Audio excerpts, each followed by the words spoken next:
नमस्कार। आज मैं कक्षा 9वीं की पाठ्यपुस्तक क्षितिज से एक कविता लेकर उपस्थित हूँ, जो कि माखनलाल चतुर्वेदी द्वारा रचित है। कविता का शीर्षक है कैदी और कोकिला। सबसे पहले मैं थोड़ा सा कवि परिचय देना चाहूँगा कि कवि माखनलाल चतुर्वेदी का जन्म 1889 ईस्वी में मध्य प्रदेश के होशंगाबाद जिले के बाबई गांव में हुआ था। 16 वर्ष की अवस्था से ही कवि ने अपनी आजीविका चलाने के लिए अध्यापन कार्य करना प्रारंभ कर दिया। इसी क्रम में बाद में वो अपने उपनाम एक भारतीय आत्मा के नाम से अपनी रचनाएं लिखने लगे, क्योंकि वह आज़ादी के संघर्ष काल का समय था।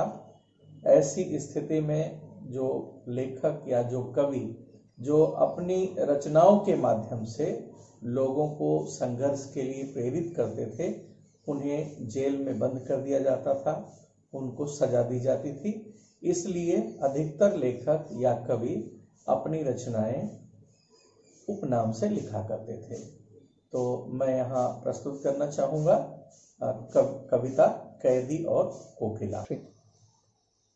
संघर्ष काल के समय जब हमारे देश के स्वतंत्रता सेनानी आज़ादी के लिए संघर्ष कर रहे थे, उन्हें जेलों में बंद किया जा रहा था और उन्हें तरह तरह की यातनाएं दी जा रही थी, तरह तरह की सजा उन्हें भुगतनी पड़ती थी। ऐसी स्थिति में स्वयं कवि माखनलाल चतुर्वेदी जी को भी कई बार जेल की सजा भुगतनी पड़ी। ऐसी ही स्थिति का वर्णन है। यह कविता संवाद शैली में लिखी गई है। कवि कोयल से बातें कर रहा है।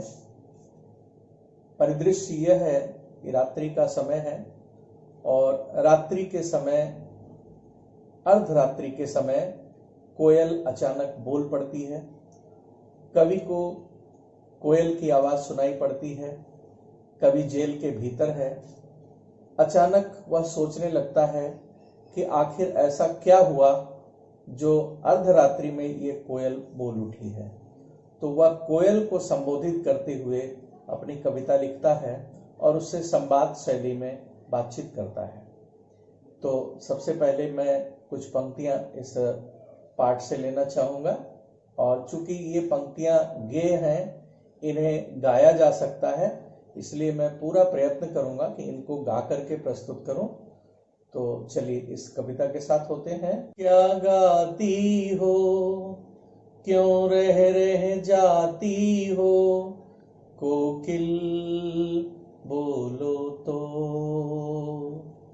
क्या लाती हो, संदेशा किसका है, कोकिल बोलो तो। ऊंची काली दीवारों के घेरे में, डाकू चोरों बटमारों के डेरे में, जीने को देते नहीं पेट भर खाना, मरने भी देते नहीं तड़प रह जाना।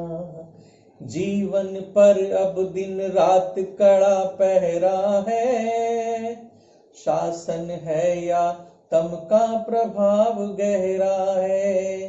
हिम कर निराश कर चला रात भी काली, इस समय कालिमा मई जगी क्यों आली, कोकिल बोलो तो।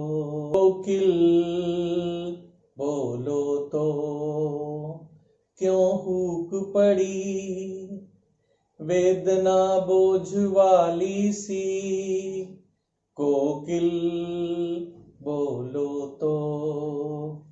कोकिल बोलो तो। मृदुल वैभव की रखवाली सी, कोकिल बोलो तो। क्या हुई बावली, अर्धरात्रि को चीखी कोकिल बोलो तो, किस दावा नल की ज्वालाएं है दीखी कोकिल बोलो तो, कोकिल बोलो तो। वीडियो के इस भाग में हम कविता की इन्हीं पंक्तियों को लेंगे और इनके शब्दार्थ तथा इनके भावार्थ पर चर्चा करेंगे। तो शुरू की पंक्तियों में जो कठिन शब्द हैं उनका शब्दार्थ मैं बताना चाहूंगा। कोकिल, कोकिल का अर्थ होता है कोयल। यहाँ कोयल से बातचीत हो रही है और कवि ने उसे संबोधित करते हुए कोकिल कहा है। दूसरा शब्द जो है वह है बटमार, और बटमार का अर्थ होता है रास्ते में यात्रियों को लूटने वाले ठग या डाकू। बट का अर्थ होता है रास्ता और बटमार से बनता है रास्ते में ठगी करने वाले डाकू या चोर, इनको बटमार कहा जाता है। डेरे में शब्द का अर्थ है आवास में, जहां वो रहते हैं। डेरा अर्थ है घर या आवास। तम शब्द आया है, तम का अर्थ है अंधकार। और इसी तरह से हिमकर शब्द आया है जिसका अर्थ होता है चंद्रमा। हिमकर शब्द का अर्थ है चंद्रमा। कालिमा मई, कालिमा मई अर्थात काले रंग की, काली। और जो दूसरा शब्द है वह है आली, और आली का अर्थ है सखी। कवि कोयल को संबोधित करते हुए कहता है, मैं जहां निवास कर रहा हूं यह स्थान मानव के लिए सही नहीं है। यहाँ ऊंची ऊंची काली काली दीवारें हैं और इनके घेरे में मैं रह रहा हूं। यह स्थान तो चोरों, डाकुओं और बटमारों का है। इनके घर में मुझे रहना पड़ रहा है। हमारे जैसे लोग इस घर में भला कैसे रह सकते हैं? यहाँ तो जीने के लिए भरपेट खाना भी नहीं मिलता, और भरपेट की तो बात छोड़ो, यहाँ जीने भर के लिए भी खाना नहीं मिलता। ये लोग तो हमें मरने भी नहीं देते हैं। यहाँ तो हमें दिन रात तड़पना पड़ता है, चीखना पड़ता है, चिल्लाना पड़ता है। जीवन भर अब तो हमारे ऊपर एक कड़ा पहरा लगा दिया गया है। ये अंग्रेजी शासन और अंग्रेजी शासन के सैनिक हम पर कड़ा पहरा रखते हैं। भला इस अंग्रेजी शासन को हम शासन कहें या इसे एक गहरा अंधकार कहें? कवि कहता है कि अब तो चंद्रमा भी निराश करके चला गया है। अब तो ये रात्रि और अंधकारमयी हो गई है। चांद अपने स्थान को वापस जा चुका है और ये रात्रि तो और ही अंधेरी हो चुकी है। ऐसे में हे सखी, तुम क्यों बोल उठी हो? आखिर तुम्हारे बोलने का क्या रहस्य है? तुम्हारे बोलने का क्या राज है? तुम क्या जानती हो? क्या संदेशा लेकर के आए हो? क्यों हुक पड़ी हो? तुम्हारे अंदर से ये वेदना भरी आवाज क्यों निकल पड़ी है? तुम्हारे अंदर एक वेदना का बोझ दिखाई पड़ता है। आखिर ऐसा क्यों है? कोकिल, कुछ तो बताओ। आखिर ऐसा क्या लुट गया है जिसको देख करके तुम दुखी हो गई हो? कोयल, मुझे कुछ तो बताओ। तो कवि इस तरह से संवाद शैली में कोयल से बातें करता है। वह कहता है कि ये स्थान हम मनुष्यों के लायक नहीं है। तुम तो स्वतंत्र रूप से बाहर रह रही हो, हम जेल के अंदर हैं। यहाँ हमें भरपेट भोजन नहीं मिलता, यहाँ हमें जीने नहीं दिया जाता, यहाँ हम स्वतंत्रता सेनानियों को तरह तरह की यातनाएं दी जाती हैं। ऐसी स्थिति में आधी रात को तुम मुझे क्यों इस तरह से चीखती हुई दिखाई पड़ रही हो? आखिर क्या लुट गया है, क्या खो गया है जिसको देख करके तुम चीख उठी हो? आखिर तुम्हारे अंदर किस तरह की वेदना है? आखिर तुम्हारे अंदर किस तरह का भाव है, किस तरह का दुख है? वह तुम क्यों नहीं बताती? कोयल, कुछ तो बताओ। तो इस तरह से ये जो भी पंक्तियां रही हैं अभी ऊपर की, इनका ये भाव है। अब मैं इन्हीं से आपसे छोटे छोटे प्रश्न पूछना चाहूंगा कि यह कविता किस शैली में लिखी गई है? यह कविता किस शैली में लिखी गई है? तो यह कविता संवाद शैली में है और कवि कोयल से संवाद शैली में बातचीत कर रहा है। इस कविता का समय क्या है? यह कविता किस समय लिखी गई है?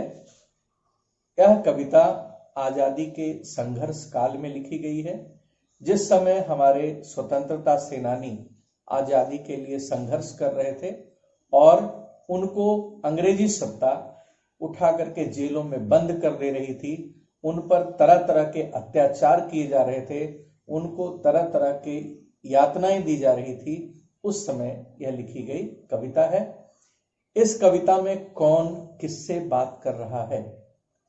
इस कविता में कवि, जो कि जेल में बंद है, वह कोयल से बात कर रहा है। कवि ने जेल की स्थितियों के बारे में क्या वर्णन किया है?